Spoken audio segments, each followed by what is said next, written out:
Bismillahirrahmanirrahim. Assalamualaikum warahmatullahi wabarakatuh. Alhamdulillahirabbil alamin. Segala puji dan puja kita panjatkan kepada Allah Subhanahu wa taala yang telah memberikan kita semua nikmat iman, nikmat Islam, nikmat kesehatan dan banyak lagi nikmat-nikmat yang patut kita syukuri. Salam demi salam semoga tercurah pada junjungan kita Nabi besar Muhammad Shallallahu Alaihi Wasallam, beserta para keluarganya, para sahabatnya dan juga para pengikutnya. Alhamdulillah, kita bertemu kembali dalam kajian Islam secara online yang diselenggarakan oleh Yayasan Dunia Jakarta. Baik, agar kajian ini mendapatkan berkah dan rahmat dari Allah Subhanahu wa taala, kita buka sama-sama dengan baca basmalah. Bismillahirrahmanirrahim. Adapun tema kita hari ini adalah kita akan bicarakan bagaimana jika Allah menghendaki kebaikan untuk seorang hamba, apa yang Allah akan lakukan, apa yang Allah akan jadikan hamba tersebut. Ya, ini yang akan kita bahas hari ini. Jadi, bagaimana atau jika Allah menghendaki kebaikan untuk seseorang hamba. Ya, ini menurut Ibnu Qayyim al-Jauziyah, ya, beliau berkata, jika Allah menghendaki kebaikan untuk seorang hamba, maka Dia akan menjadikannya 3 hal. Ya, mudah-mudahan kita termasuk hal ini ya, supaya Allah menghendaki kebaikan pada diri kita. Apa yang kita lakukan ini supaya Allah menghendaki kebaikan pada diri kita?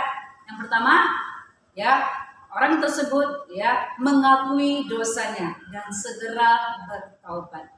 Masya Allah ya, dalam kehidupan sehari-hari kita pasti banyak kesalahan kekhilafan. Umur kita berapa sekarang? Umur saya sudah lebih dari 50 tahun. Ya, masih banyak sekali kesalahan-kesalahan saya di masa yang lampau. Baik ini sengaja ataupun yang tidak disengaja. Oleh karena itu, kalau kita menginginkan Allah memberikan kebaikan pada diri kita, tadi menurut Ibnu Qayyim tadi, seharusnya kita menjadi pribadi-pribadi yang segera bertaubat, segera mengakui dosa, memperbaiki kesalahan-kesalahan yang lampau, dosa-dosa yang lampau itu dengan bertaubat nasuha.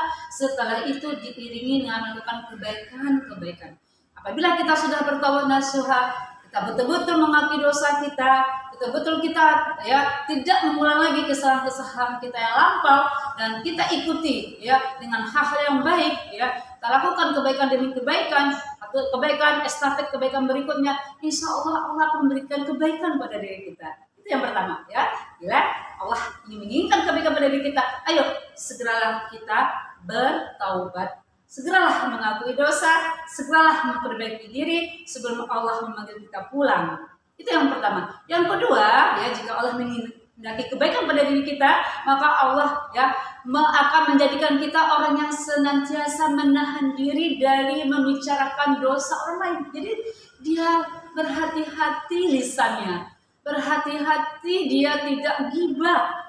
Ya, karena dia tahu tadi dia bertaubat atas kesalahan-kesalahan yang pertama tadi ya. Setelah itu dia juga tidak suka membicarakan dosa atau orang lain, karena dia juga adalah makhluk yang tidak terlepas dari dosa. Dia bukan orang yang suci, dia bukan orang yang bersih. Karena kita kan pasti banyak melakukan kesalahan.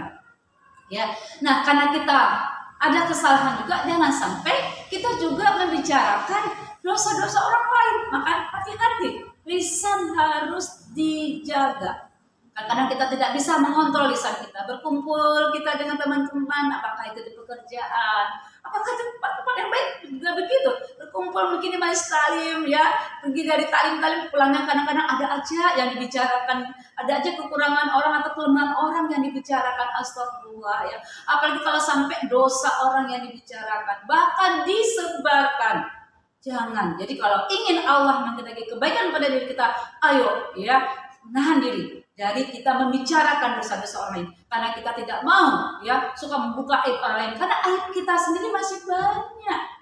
Kita pengen kan aib kita ditutup oleh Allah, kita pengen kan aib kita itu, dosa-dosa kita tertutupi. Oleh karena itu segeralah kita juga menutupi aib-aib orang lain, bukan membukanya, apalagi menyebarkannya. Itu yang kedua ya. Jadi kita tahan diri kita membicarakan dosa atau aib orang lain, terhindar dari kita.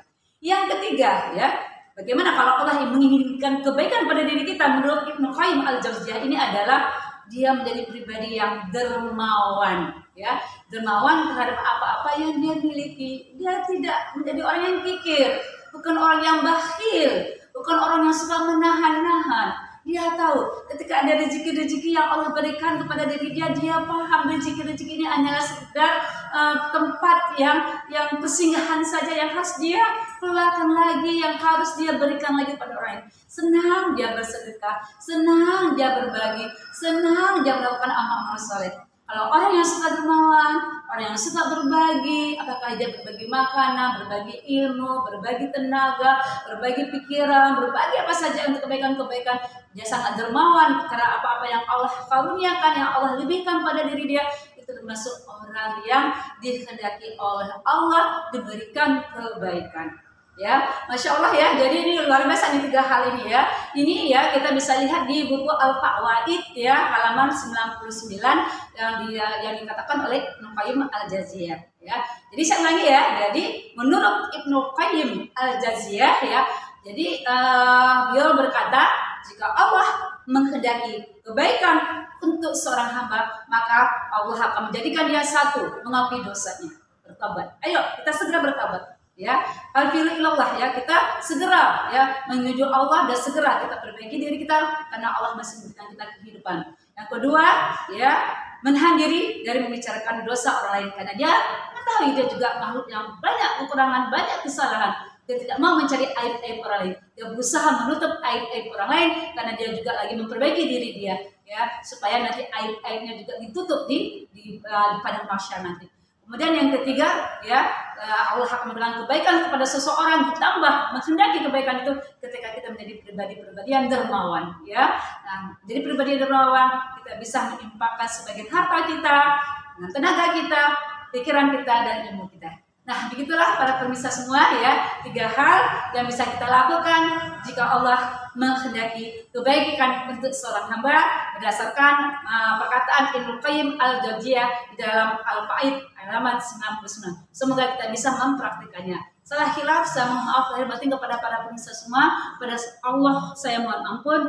Alhamdulillah fala takum min dzalik. Mohon maaf lahir dan batin. Assalamualaikum warahmatullahi wabarakatuh.